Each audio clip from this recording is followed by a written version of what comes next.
bonjour à vous les enfants, bienvenue pour cette vidéo catéchèse de ce mercredi. Nous allons faire des choses extraordinaires. Qui m'appelle? Bonjour Nelly. Je vois que tu m'appelles, là tu sais que je suis en train de tourner la vidéo. Qu'est-ce que tu veux Nelly? Mais vous êtes qui? Comment ça, je suis qui?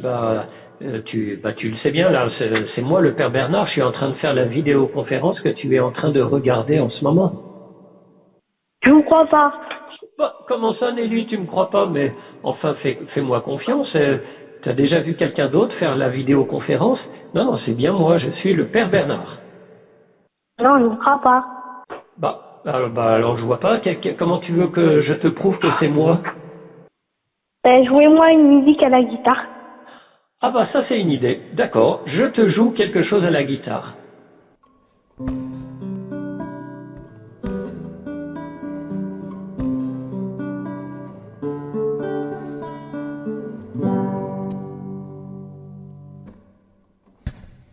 Alors Nelly, qu'est-ce que t'en penses? C'est bon, maintenant je vous crois.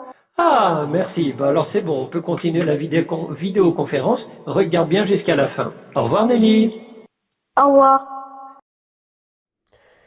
Et oui, effectivement, Nelly a eu raison de me faire quelque chose qu'elle connaît de moi, un geste, une habitude pour me reconnaître, m'identifier. C'est par un geste que Jésus s'est fait reconnaître à des disciples, un geste qu'il savait faire et qu'on connaissait bien de lui. On va donc découvrir dans cette vidéo du temps de Pâques une autre apparition, celle de Jésus aux disciples d'Emmaüs. C'est parti pour le film, suivi d'un quiz. Le jour de la résurrection de Jésus, 2 disciples font route vers un village appelé Emmaüs, à 2 heures de marche de Jérusalem. Ils parlent entre eux de tout ce qui s'était passé. Or, Jésus lui-même s'approche et marche avec eux. Mais leurs yeux étaient empêchés de le reconnaître. Jésus leur dit : « De quoi discutez-vous en marchant ? » Alors ils s'arrêtent, tout tristes. L'un des 2, nommé Cléophas, lui répond : « Tu es bien le seul à Jérusalem qui ignore ce qui s'est passé ces jours-ci. » Quoi donc ? Ce qui est arrivé à Jésus de Nazareth. Cet homme, Jésus, était un prophète puissant par ses actes et ses paroles devant Dieu et devant tout le peuple. Les grands prêtres et nos chefs l'ont livré, l'ont fait condamner à mort et ils l'ont crucifié. Et nous espérions qu'il allait délivrer Israël. C'est arrivé il y a déjà 3 jours. À vrai dire, des femmes de notre groupe nous ont remplis de stupeur. Quand dès l'aurore elles sont allées au tombeau, elles n'ont pas trouvé son corps. Elles sont venues nous dire qu'elles avaient même eu une vision. Des anges annonçant qu'il était vivant. Quelques-uns de nos compagnons sont aussi allés au tombeau, et ils ont trouvé les choses comme les femmes l'avaient dit. Mais lui, ils ne l'ont pas vu. Il leur dit alors : « Esprit sans intelligence, cœur lent à croire tout ce que les prophètes ont dit. Ne fallait-il pas que le Christ souffrit pour entrer dans sa gloire ? » Et, parlant de Moïse et de tous les prophètes, il leur explique dans toute l'Écriture ce qui le concerne. Nous coupons l'histoire en 2, elle est un peu longue aujourd'hui, et donc j'espère que vous avez retenu pas mal de choses. Un petit quiz avant de regarder la deuxième partie. Des questions assez faciles. Première question, dans quelle direction marchent les 2 disciples? Est-ce que c'est de Emmaüs vers Jérusalem ou bien de Jérusalem vers Emmaüs? La réponse est la deuxième. Ils partent de Jérusalem, ils quittent cet endroit où Jésus est mort, ils sont très tristes et ils reviennent vers Emmaüs. C'est un village, c'est probablement le lieu où ils habitent. Deuxième question. Est-ce que les disciples reconnaissent Jésus en marchant? Oui ou non? La réponse, c'est non. Ils ne reconnaissent pas Jésus. Tu peux te demander pourquoi. C'est comme mercredi dernier, lors de l'apparition de Jésus au lac, les disciples n'ont pas reconnu Jésus. Son visage a changé, son corps est différent, il est ressuscité. Il est là, mais il est là de manière nouvelle. Troisième question. qu'est-ce que les disciples racontent à leurs compagnons? Ils parlent de la passion, du Messie, du tombeau. Ils parlent de tous les miracles que Jésus a faits, ou bien ils évoquent le dernier match de foot. La réponse est la première. Ils parlent de ce qui s'est passé pour ce sauveur qu'ils espéraient beaucoup, ce Messie qui a été crucifié. Il a été mis au tombeau. Certes, les femmes ont dit qu'ils ont eu des apparitions d'anges, mais ils ne savent pas. Et c'est pourquoi ils reviennent. Alors, et donc, ils sont avec Jésus qui va maintenant leur parler de la Bible. Et puis, tu vas voir la suite de l'histoire, suite du film. Jésus ressuscité et 2 disciples discutent. Ils s'approchent du village d'Emmaüs. Jésus fait mine d'aller plus loin. Mais les 2 autres s'efforcent de le retenir. Reste avec nous, car le soir approche, et déjà le jour baisse. Il reste donc avec eux. À table, Jésus prend le pain, le bénit, le rompt, et il le leur donne. Alors leurs yeux s'ouvrent.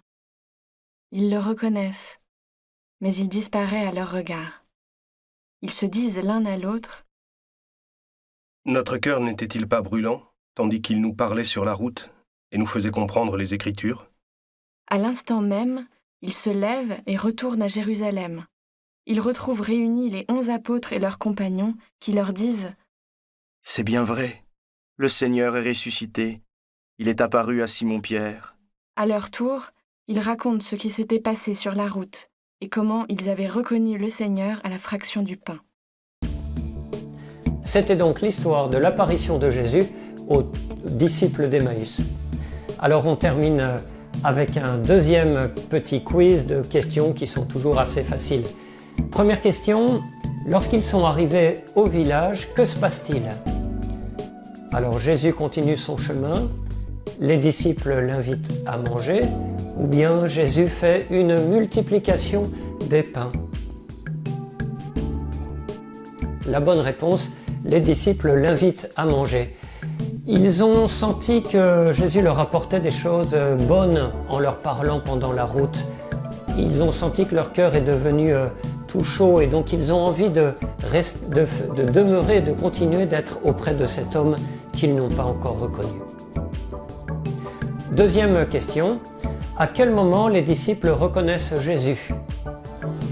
C'est quand Jésus leur dit « c'est moi », ou bien quand Jésus devient tout lumineux, ou bien quand Jésus partage le pain.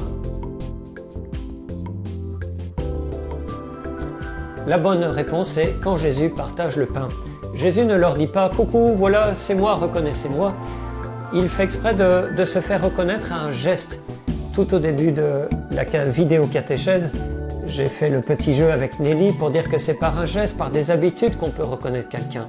Et bien là, Jésus avait une habitude de prendre du pain. C'était lui le maître de la table à chaque fois avec ses apôtres. Et quand il coupait le pain, il avait une certaine manière.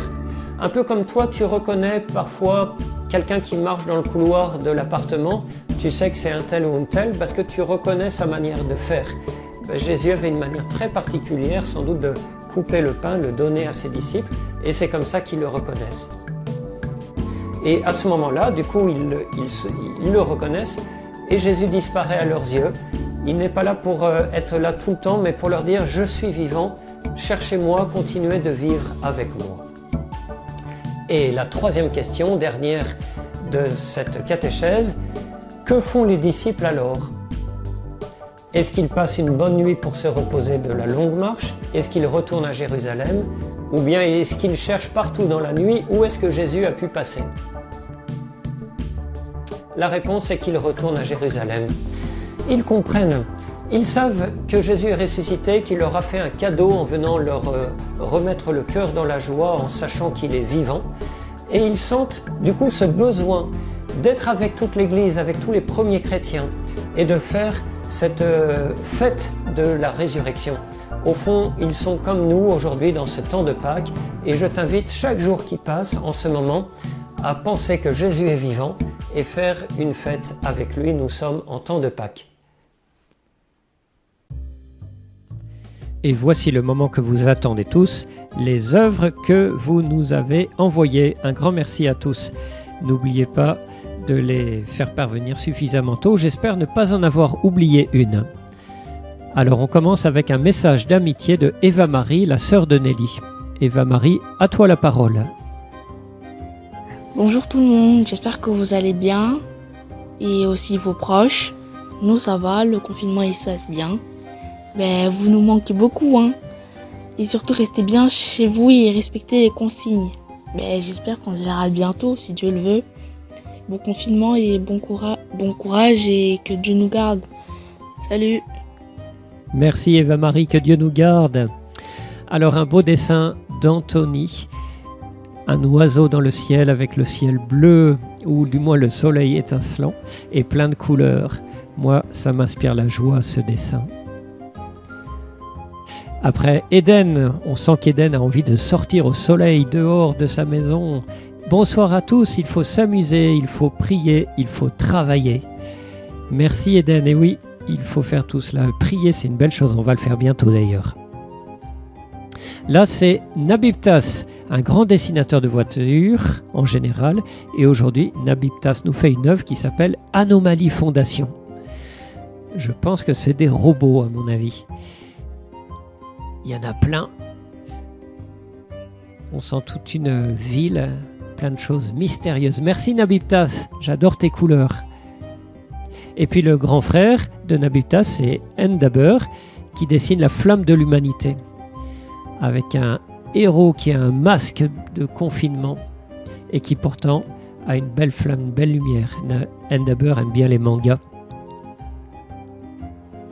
Après, c'est Emmanuel, notre catéchiste, qui nous dessine un dessin pour dimanche prochain. C'est le dimanche du bon pasteur.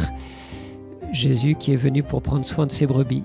Le Seigneur est mon berger, je ne manque de rien. Regardez comme il a l'air gentil, Jésus, et comme il s'occupe bien de ses brebis. C'est Dieu qui s'occupe de nous. Et toujours pour le même dimanche du bon pasteur, le dessin de Anaïs avec un jeune berger qui emmène ses brebis pour trouver une bonne herbe. Et il a l'air joyeux, ce berger, de prendre soin de ses brebis, comme Dieu qui aime bien prendre soin de nous. Et les brebis, elles ont confiance, elles suivent. C'est comme nous, on suit la parole de Dieu parce qu'on a confiance, il saura nous faire vivre. Alors justement, maintenant, on va prendre le temps de la prière. Voilà, donc prends le temps de bien t'installer et de pouvoir... penser à Dieu que tu vas rencontrer dans la prière. Tu fais le signe de croix au nom du Père, du Fils et du Saint-Esprit. Amen. Et tu peux d'abord te présenter à Dieu, lui dire combien cette journée a été bonne ou difficile. Et puis maintenant, nous laissons le chant d'Anaïs accompagner notre prière avec la grâce de la Vierge Marie.